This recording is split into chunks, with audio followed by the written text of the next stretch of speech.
എൻ്റെ ഒരു സുഹൃത്ത് ഡ്രസ്സ് അലക്കിയതെടുക്കാൻ വേണ്ടിയിട്ട് ടെറസിൻ്റെ മുകളിൽ പോയപ്പം കാല് വഴുതി വീണു. അപ്പോൾ അവിടെ ഉണ്ടായിരുന്ന ആളുകൾ എത്രയും പെട്ടെന്ന് ആശുപത്രിയിൽ എത്തിച്ചിട്ടുണ്ട്.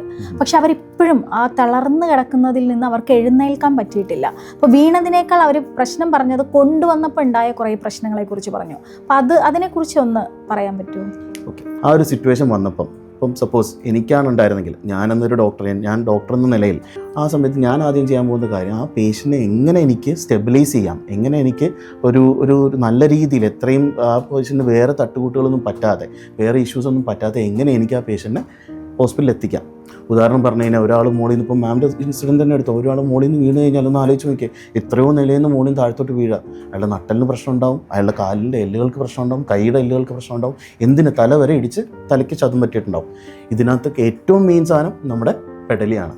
ഓക്കെ, ഈ പെടലിയുടെ ഇടയിൽ കൂടെയാണ് ഒരുപാട് നാടി നരമ്പുകളോട് പോകുന്ന സ്ഥലം. ഒരു രോഗിക്കൊരു ഗുരുതരാവസ്ഥ വന്നാൽ ഒരു ആക്സിഡൻറ്റ് പറ്റിയാൽ ഒരു അപകടം പറ്റിക്കഴിഞ്ഞാൽ നമ്മൾ ചെയ്യേണ്ട 3 കാര്യങ്ങൾ. അതിനകത്ത് ഇപ്പം മാം പറഞ്ഞ ആദ്യത്തെ കാര്യം നിങ്ങളെല്ലാവരും ചെയ്യുന്ന ഒരു കാര്യം എന്താണ്, എത്രയും പെട്ടെന്ന് ഹോസ്പിറ്റലിൽ എത്തിക്കുക.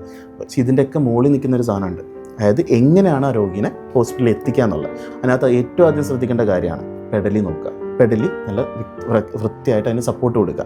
പെടലി അങ്ങോട്ടും ഇങ്ങോട്ടും തിരിഞ്ഞു പോകരുത്. രണ്ടാമത് നട്ടല് നിവർത്തി തന്നെ വെക്കുക. കഴിയുന്നതും കിടത്തി തന്നെ ഒരാളുടെ മടിയിൽ പേഷ്യൻറ്റിനെ രോഗീനെ കിടത്തി അയാളുടെ കൈ കൊണ്ട് നമ്മുടെ പെടലി സപ്പോർട്ട് ചെയ്യുക. അപ്പോൾ ഈ 3 കാര്യങ്ങൾ നമ്മൾ ശ്രദ്ധിച്ചു കഴിഞ്ഞാൽ കുറേയൊക്കെ ഒരു 50% 60% നമുക്ക് ഈ രോഗിയുടെ ഒരു ബുദ്ധിമുട്ടുകൾ നമുക്ക് മാറ്റാൻ പറ്റും. നമ്മളാൽ ഉണ്ടാകുന്ന ബുദ്ധിമുട്ടുകൾ മാറ്റാൻ പറ്റും. ബാക്കി ഡോക്ടർമാർ നോക്കിയോളൂ.